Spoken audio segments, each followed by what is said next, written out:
Bom, então agora nós vamos falar a respeito, né, do catabolismo dos aminoácidos, né? Então nós vamos falar em duas etapas, né? Na primeira etapa a gente vai falar propriamente do catabolismo, né, que é a parte de quebra, e depois nós vamos falar a respeito, né, do ciclo da ureia. O ciclo da ureia é o destino que os aminoácidos vão tomar quando a gente degradar estes aminoácidos. Então, quando a gente degradar os aminoácidos, eles vão seguir para o ciclo da ureia. Tá? Então, vamos falar um pouquinho das excretas nitrogenadas.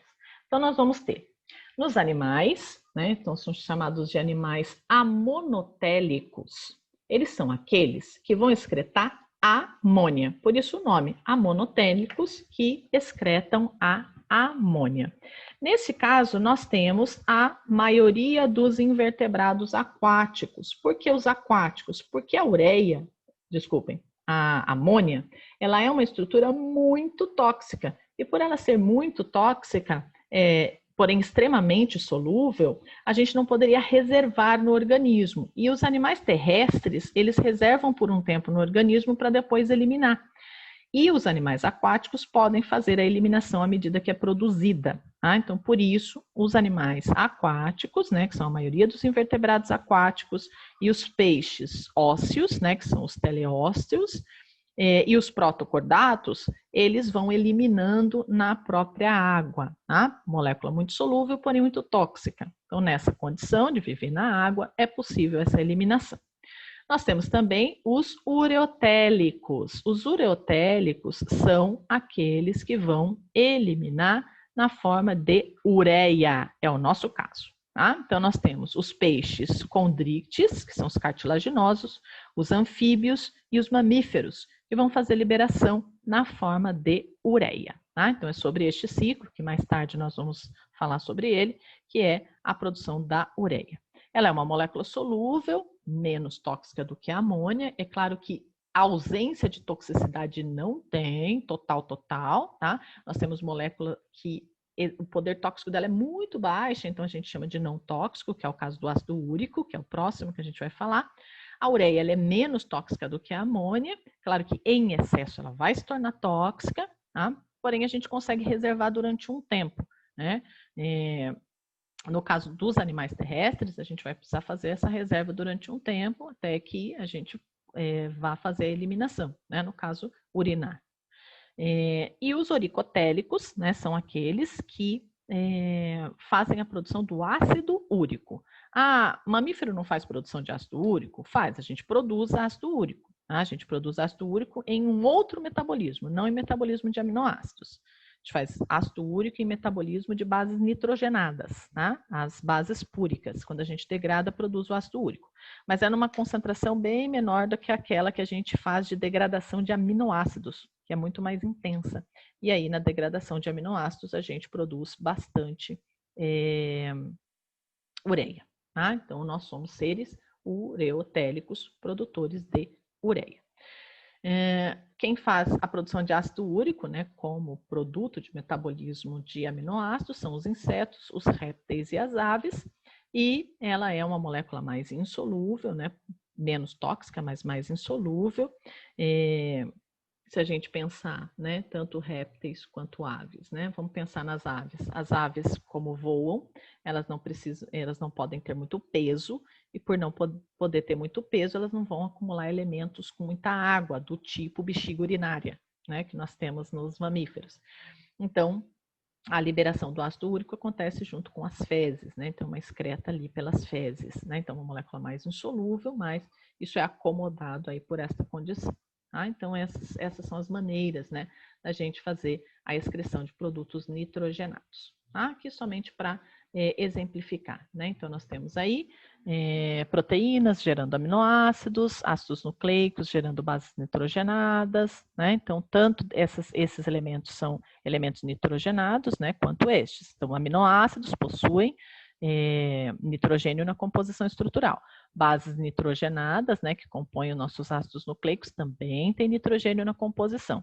Então, de qualquer forma, quando a gente degrada essas substâncias, a gente precisa, né, se livrar desse grupo amino. Então, o grupo nitrogenado que compõe essas moléculas vão ser eliminadas de diferentes formas, né? Então, aqui nos peixes, na forma de amônia, na maioria, né? Não todos, a gente viu que os condrictes não. Os mamíferos, né? Anfíbios, tubarões, peixes ósseos, né?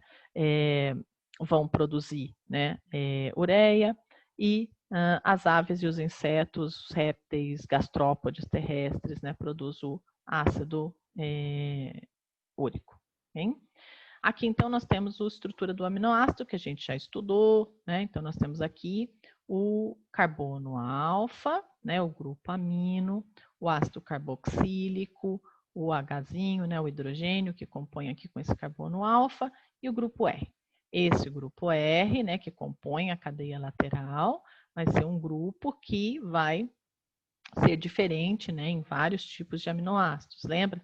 Nós temos várias cadeias laterais, né? A glicina tem um hidrogênio, a alanina tem um CH3, a prolina, né, fecha essa estrutura aqui formando um aminoácido, a valina, enfim, nós temos vários grupos R que fazem com que esses aminoácidos sejam diferentes, tenham solubilidades diferentes, né? Suas estruturas químicas são diferentes. Alguns são apolares, outros polares sem carga, outros polares com carga, seja positiva ou negativa. Os aminoácidos exercem um papel importante, também já estudado anteriormente, né, que é a formação das proteínas, né? Então, as proteínas, né, nós temos lá o que dá forma às proteínas, né, é a composição importante, né, composição lá do grupo R. Então, nós temos aqui a estrutura primária e a estrutura secundária de dois tipos, né? Ela pode ser alfa-hélice ou beta-preguiada. Na estrutura terciária, nós temos as interações, né, dos grupos R dos aminoácidos, então, interações hidrofílicas, hidrofóbicas. A estrutura quaternária, né, nós temos a atração entre estruturas terciárias, dando origem, então, a essa estrutura quaternária. Funções exercidas também, né, que não só constituem proteínas, né, nós temos aí alguns aminoácidos que vão desempenhar uma função importante, que é na fabricação de alguns neurotransmissores. Inclusive, tem um aminoácido que também exerce um papel de neurotransmissão, que é o glutamato. O glutamato, ele também exerce um papel de neurotransmissor. E outros aminoácidos serão transformados, né, em estruturas que exercerão o papel de neurotransmissão, como, por exemplo, a serotonina. Tá? Então, nós temos aqui também outros aminoácidos, né, que não são incorporados em proteínas, que vão ter papéis específicos. A ornitina e a citrulina são estruturas de aminoácidos que vão fazer parte do ciclo da ureia, na hora que a gente for fazer a excreção de grupamento amino na forma de ureia. A L-dopa, né, que vai compor aí uma estrutura importante como neurotransmissão, né, vai fazer um papel importante na hora que a gente for produzir dopamina, né? Então, nós temos aí a L-dopa e a selenocisteína, que é uma estrutura que, ao invés de um enxofre, a gente tem um selênio na estrutura, que também vai compor algumas proteínas que necessitam desta composição. Outras funções, né, que nós temos também, aqui, por exemplo, a tirosina, o aminoácido tirosina, ele vai servir para a produção do DOPA, dopamina, neurotransmissor, né? Norepinefrina, também neurotransmissor. Da norepinefrina deriva a epinefrina, que é a adrenalina, né? Papel importante hormonal exercido pela adrenalina. O triptofano, aminoácido triptofano, serve para fabricar a estrutura da serotonina. E da estrutura da serotonina ainda é possível produzir a melatonina, tá? Que é um aminoácido, um neurotransmissor importante lá para o controle do nosso sono. Okay? E a serotonina, né, importante no controle da sensação, né, de bem-estar. Então, aí, né, nós temos o GABA, serotonina, a histamina, a estrutura da histamina deriva da histidina, do aminoácido histidina. Então, aminoácidos servem para muitas coisas, não só a estrutura de proteínas, né, como nós acabamos destacando um pouco mais. Nós temos aí os aminoácidos, né, essenciais, né, que não podem ser sintetizados pelo organismo, no nosso caso, né, leucina, lisina, metionina, fenilalanina, treonina, triptofano, valina e isoleucina. E nós temos alguns, né, que são essenciais em determinadas circunstâncias.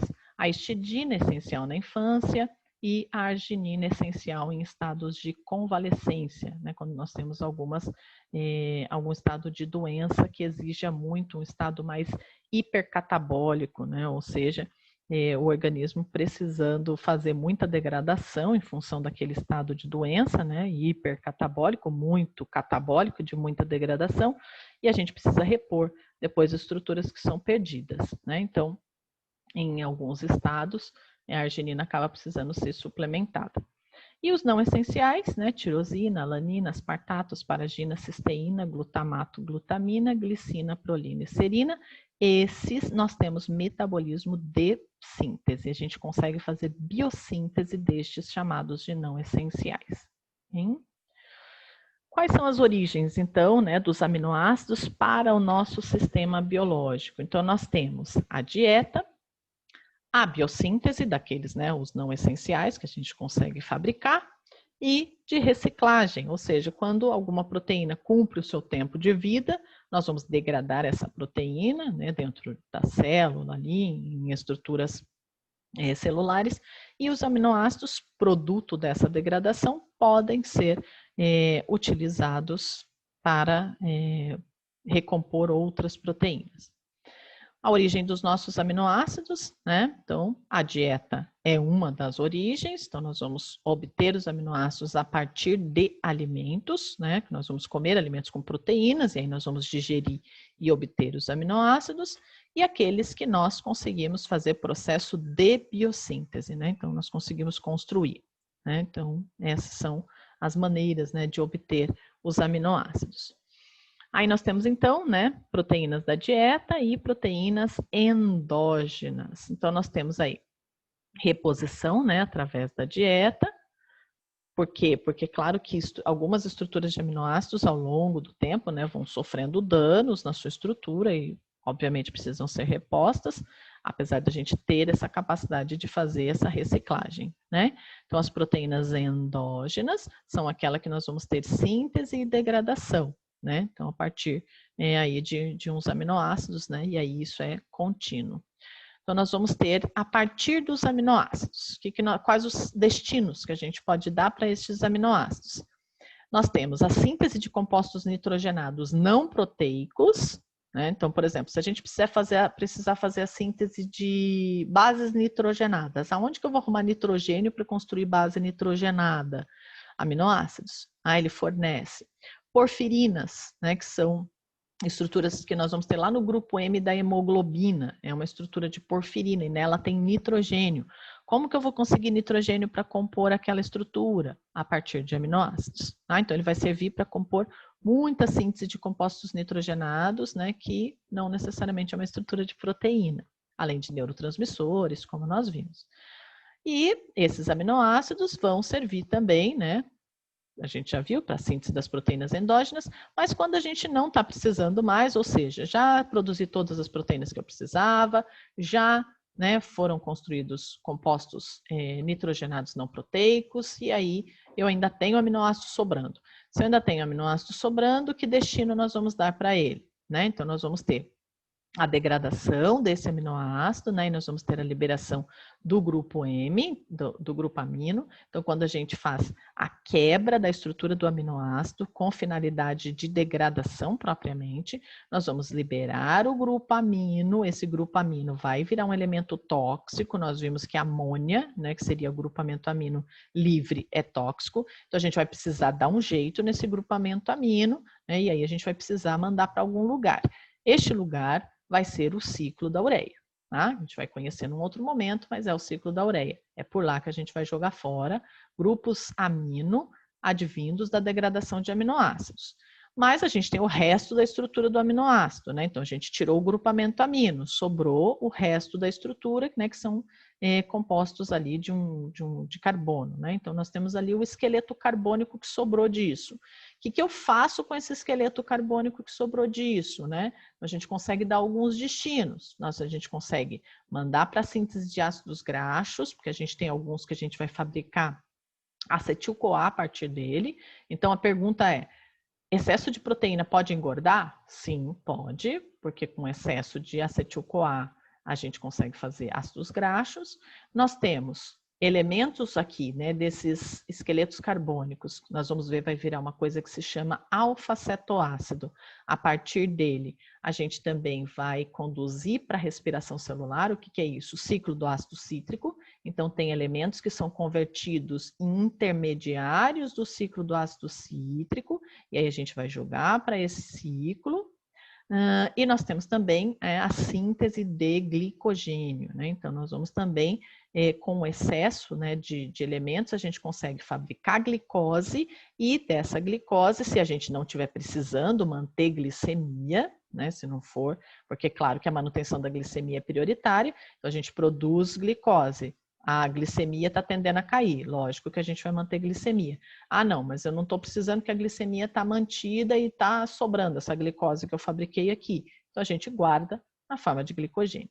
Tá? Então, o esqueleto carbônico da estrutura do aminoácido vai servir para muitos destinos, tá? Que aí nós vamos detalhar cada um deles. Tá? Nós vamos detalhar como que isso vira gordura, como que isso vai para o ciclo do ácido cítrico e como que isso vai virar glicose, e como que eu vou guardar na forma de glicogênio ou não, jogar essa glicose para manutenção glicêmica.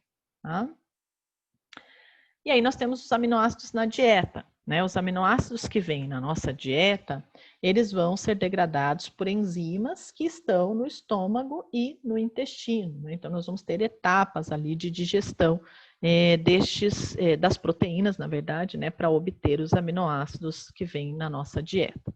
Então, essas proteínas, né, vão ser degradadas por enzimas já conhecidas lá da fisiologia, né? Na fisiologia fala-se bastante em digestão, né? A gente falou um pouquinho em enzimas a respeito delas, né? Que é a pepsina, que é uma enzima que nós vamos ter lá no nosso estômago, e a tripsina, que é uma que nós vamos ter no intestino, tá? Que vão fazer parte aí da degradação de proteínas.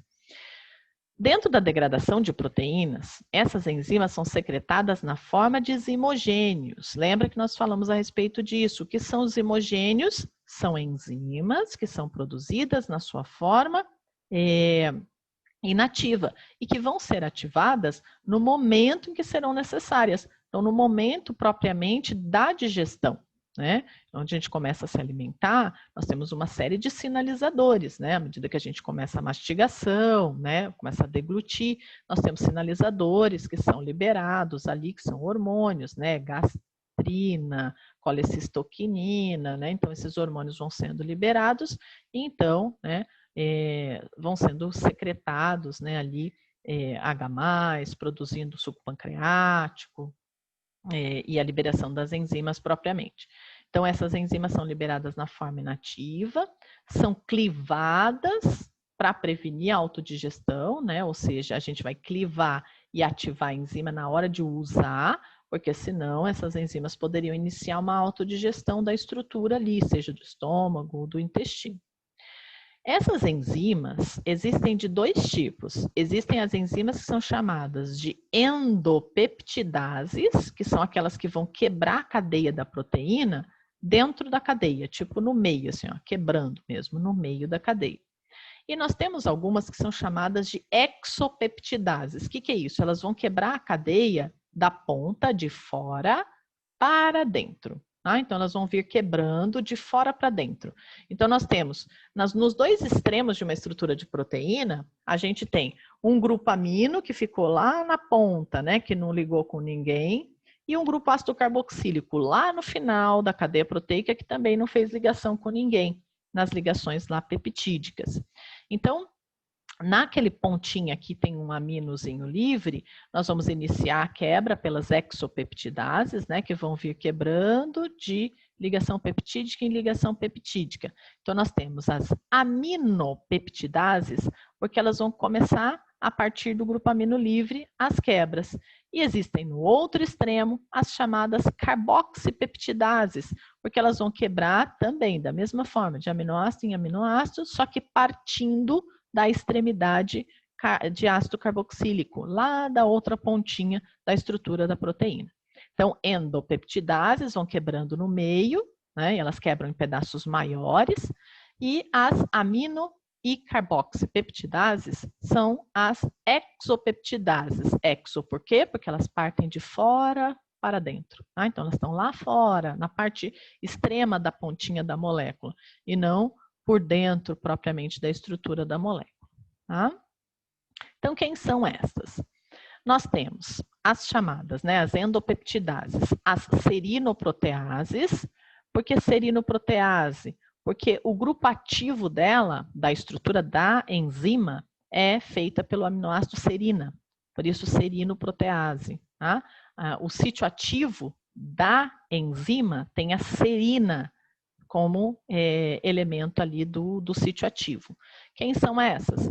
A quimiotripsina e a tripsina. Então, elas são endopeptidases. O que elas vão fazer? Elas vão despedaçar a proteína, cortar em pedaços, formar peptídeos, que são fragmentos da estrutura de proteína, por dentro, né? Vir aqui, ó, e quebrar em pedaços essa estrutura de proteína.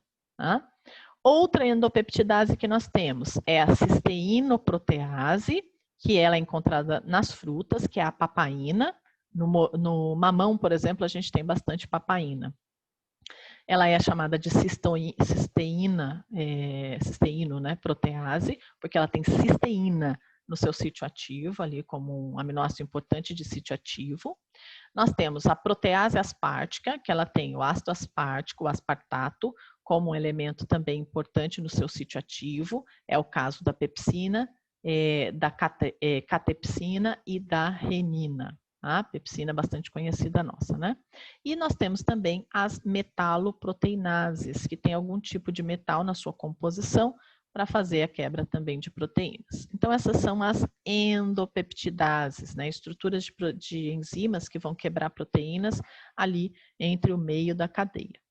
E nós temos as exopeptidases. As exopeptidases são aquelas que vão quebrar de fora para dentro. Então, nós temos as aminopeptidases, que vão quebrar a partir, né, ali do grupo amino, vão quebrar a estrutura, né? Dentro das aminopeptidases, nós temos dois tipos. Nós temos uma que se chama dipeptilpeptidase e tripeptilpeptidase. O que é isso? Aqui, ó. Se ela vai quebrar, ela pode quebrar de 1 em 1, ou de 2 em 2, ou de 3 em 3. Tá? Então, se ela quebra de 2 em 2, é a dipeptil. Se a gente tem de 3 em 3, é tripeptil. Tá? Então, ela pode quebrar de 1 em 1, de 2 em 2, ou de 3 em 3. Tá? Então, aminopeptidase, nós podemos ter dipeptil ou tripeptidil. Tá? E nas carboxipeptidases, que é que vão atuar lá na outra extremidade, na extremidade de carboxi, nós temos também peptidil, dipeptidase, a dipeptidase e tridipeptidase, okay? Que são aquelas que vão quebrar da mesma forma. Pode quebrar de 1 em 1, de 2 em 2 ou de 3 em 3. Tá? Então, são as maneiras como elas podem atuar. Okay? Nisso a gente vai quebrando a estrutura da proteína. E aí ela vai ficando quebradinha, né, de forma que nós vamos ter aminoácidos livres, né, na sua forma livre mesmo, de aminoácido propriamente, soltinho. E nós temos também formando di e tripeptídeos. Se a cadeia for muito longa, né, para além de 3 aminoácidos unidos aí, isso já não é absorvido. E aí isso seguirá o trânsito intestinal e vai ser eliminado nas fezes, vai servir lá para as bactérias de intestino grosso, tá? Mas o que a gente vai absorver tem que estar nessas formas menores. Aminoácidos livres, di ou tripeptídeos, ok? Como que isso vai acontecer propriamente? Tá? Então, nós vamos ter aqui alguns transportadores, né, de aminoácidos, aonde nós vamos ter, em alguns deles, um cotransporte com H+, tá? Então, nós vamos ter absorção com cotransporte com H+, que é o caso, por exemplo, de tripeptídeos. Tá? Então, tripeptídeos, a gente tem um transporte com H+, e aí, né, ele vai chegar lá dentro. Então, esse 3zinho aqui, ó, de 3 aminoácidos grudadinhos entre si. Nós temos também as enzimas, né, que fazem essas quebras dos peptídeos, elas são chamadas de proteínas de borda, tá? De borda de escova. O que é isso? A gente não tem o sistema gastrointestinal, a gente não tem assim, ó, as estruturas de membrana ali, né, fazendo as microvilosidades. Então, a gente tem aqui, ó, as microvilosidades intestinais. E aí nós temos algumas enzimas que vão estar aqui, ó, em borda de escova. Tá? Elas vão estar aqui na borda. E elas vão atuar também fazendo quebra, né, da estrutura de aminoácidos. Então, aqui a gente tem as estruturas, né, de oligopeptídeos, que são estruturas diminuídas, né, das nossas proteínas, e elas vão ser quebradinhas. Tá? Então, nós temos aí acontecendo, né, essa quebra. Então, a gente quebrou aqui, ó, de 4, depois quebrou em 3. Essa constituição em 3 pode ser absorvida na forma de tripeptídeo com cotransporte aqui com o H+, ajudando a empurrar aqui para dentro. Nós temos também aquelas que vão quebrar a estrutura, e aí nós vamos quebrar, vai ficar, por exemplo, de 2 em 2, né, que também pode ser absorvido aqui na presença de H+, na forma de dipeptídeo. E nós temos aquelas que vão absorver os aminoácidos soltinhos, livres, na forma de aminoácido livre. Na forma de aminoácido livre, a proteína transportadora, ela atua com o sódio. Tá? Nós temos vários tipos de transportadores neste caso, tá? Porque são transportadores para aminoácidos específicos. Então, nós temos transportadores de aminoácidos que têm característica ácida, ácido aspartico, ácido glutâmico. Tá? Nós temos também transportadores de aminoácidos com característica básica, com característica neutra, com característica apolar. Tá? Então, nós vamos ter vários tipos de transportadores lá no intestino. Tá? Aqui está exemplificado um, mas existem vários tipos. E aí, um cotransporte com sódio. E aí, então, chegou todo mundo lá no enterócito, que é a célula do intestino. E aí nós temos a ação aqui, né, de algumas enzimas que estão ali no enterócito. Então, nós temos, por exemplo, as tripeptidases, que vão auxiliar fazendo a quebra desses aminoácidos, né, que estão na forma de 3, quebrando em aminoácidos de 1 em 1. Nós temos também o transporte, né, deste aminoácido nesta forma, né, nesses aminoácidos, né, em trio, né, ligados aqui entre si, de um tripeptídeo. Ele também pode ser transportado aqui para fora.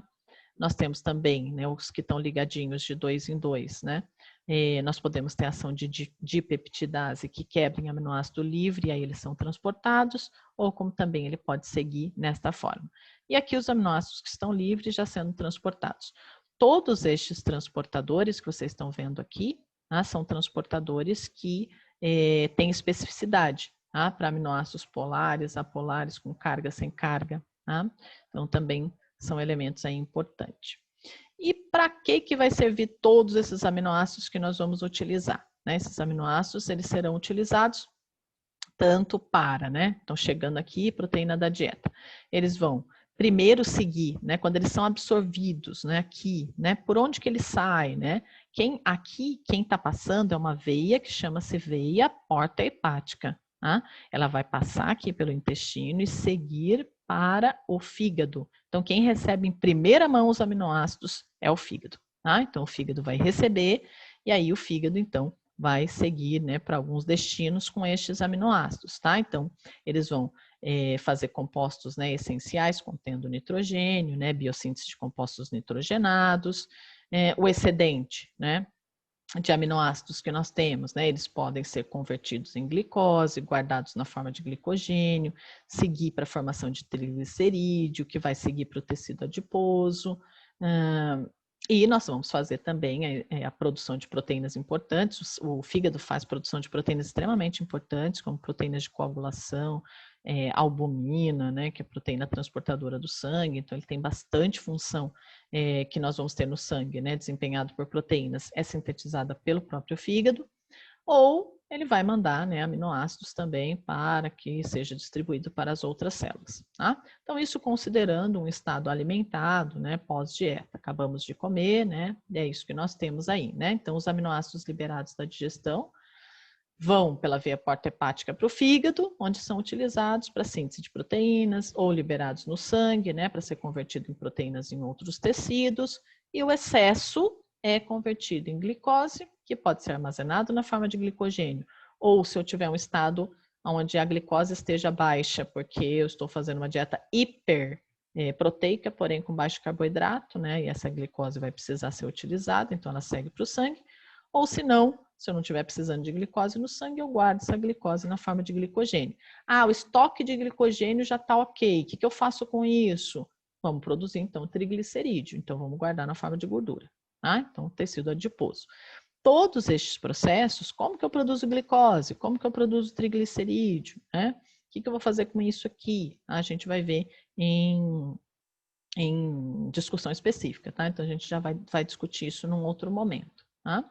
Então, esses são os possíveis destinos aí, né, da nossa utilização dos aminoácidos. Okay?